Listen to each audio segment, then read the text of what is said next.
What is going on, everybody? Welcome back to the channel. Aftersound here, bringing you Splinterlands content every single day. We also stream right here on this channel every Tuesday, Thursday, and Sunday morning. So come by and say hello. All right, so I wanted to talk about rewards cards yet again in this video, but mainly that I am continuing to stack rewards cards. Now, I know the rental market for these has completely evaporated due to the fact that people are only renting for the cards that win right now. The bots are gone, meaning that they're no longer renting for raw power, which the rewards cards tended to be the best kind of ROI, both for the renters and the rentees. So in any sense, like, that has evaporated, and while there's some chatter about it potentially coming back in one form or another, I am still continuing to stack the rewards cards. Now, I want to share something with you that Darkest Night said to me in private, not on any one of the streams, but I found it to be incredibly profound. And he literally was just like, all right, yo, go to the rewards page, which is what we're looking at right now. He's like, just take a look around, look at all these cards. He's like, they gave these cards for free. The team didn't make any money off of these cards. They printed the cards as rewards. They were not sold in any packs. And he's like, just look around. Look at the cards at the top here. Look at the cards that constantly beat you in battles. Look at the value that they have. Those were all being given out for free for playing the game. And now you can see here the most expensive card within this set is a legendary card, Ruler of the Seas. If we look at the most expensive card from the Untamed rewards cards, so that is going to be these cracked backgrounds, that is Almo Cambio. It's $40 right now, right? And when we look at the legendary card specifically, it's $40. And you look at the Jin O'Shaughnessy's, the Harklaws, Bilchkas, like these are the other ones here, I guess the older ones that are at the bottom of the barrel right now, going for like $1 or $2. It's kind of insane when you think about it, just a little bit. So I'm continuing to stack the rewards cards. Now, I need to be very clear. I'm only stacking the ones that have been in print since last September. So anything like Bilchka, Harklaw, O'Shaughnessy, anything that was released recently, so like these three, for example, they're at a premium. And I think I've said this already publicly, but if not, I've been selling them. So anytime I get them, and so far I haven't even gotten any nice ones or any gold foil ones. I've literally only gotten commons and maybe one rare. So I'm just selling them because at this point in time they're just they're literally at a premium. So where's this card right here? So Vampire Bat, I'm not like bullish on this card in any kind of capacity. Like, I don't think it's going to be a game changing or meta changing card. In that vein, it's like, well, why is it going for more than Pelacor Bandit, Pelacor Mercenary, and Pelacor Conjurer, all three of which I use constantly in my battles? So it's like 3x that price. So I know that at some point in time, it will probably go down around where these prices are. And if it doesn't, then fine, I miss out, because I would rather take that 3 cents and turn it into 3 Pelacor Bandits right now. You get what I'm saying? Or 2, whatever the math ends up coming out to be. Because I know it's like, these aren't actually 1 cent, it's like 1.5 cents.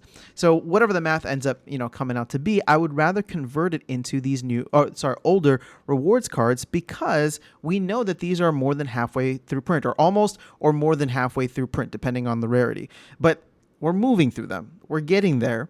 And when I think about where some of these other cards, the ones that have been really important in the meta, have been, and where they've, the levels that they've reached to, I just, why wouldn't I want to have like a bunch of them at 1 BCX so that I could potentially flip them in the future, or even better, potentially rent them out? I mean, there are cards in here that I think are going to be valuable even at the most basic level. If you remember, Venari Wavesmith was at like $6 or $8 at one point in time. That's how good the card was, due to the fact that the meta at that time allowed for Ulrich to be part of the starter deck, right? And so if Rift Watchers, Rebellion, or potentially, what's that called? Well, actually, we don't even know. Whatever the mini set for Rebellion ends up being, those will all be in modern format for a while, right? So, and meaning that they'll consist of the starter cards. So if at some point there is a +1 Magic, I mean, just imagine how important and dominant Wavesmith could be once again. Or maybe there's another ability that we're not even thinking of, another summoner buff or debuff that makes Wavesmith just as popular or just as powerful, because having Protect at level 1 comes in incredibly handy. So these are just the things I think about. I mean, Crystal Smith is another one. I've been stacking as many as I can.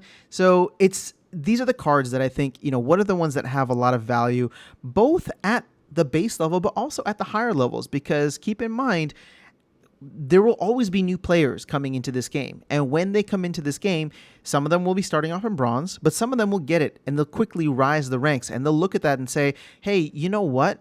I want to have a Venari Bonesmith at level 6 where he gets poison. I'm sorry, level 4 where he gets poison, right? So I want to play in silver. I want to level up. And Venari Bonesmith is going for X amount of, dollars. For some people, it doesn't matter. They'll come in and they'll be like, I'm gonna buy it. I'm gonna buy 25 copies. Oh, Venari Bonesmith is trading at $1. I'm gonna buy 25 copies of it. And if you had been buying Venari Bonesmith at 6 cents, selling it at $1, made a pretty penny.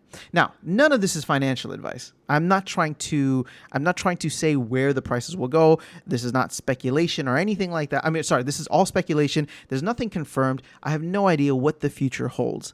But I do know that there are a limited amount of prints for all of these rewards cards that are still in print, and I want to have as many of them as possible when the printing stops, for any reason, whether to sell it, whether to rent it out, whether to have fun with it, who knows? We'll see what happens.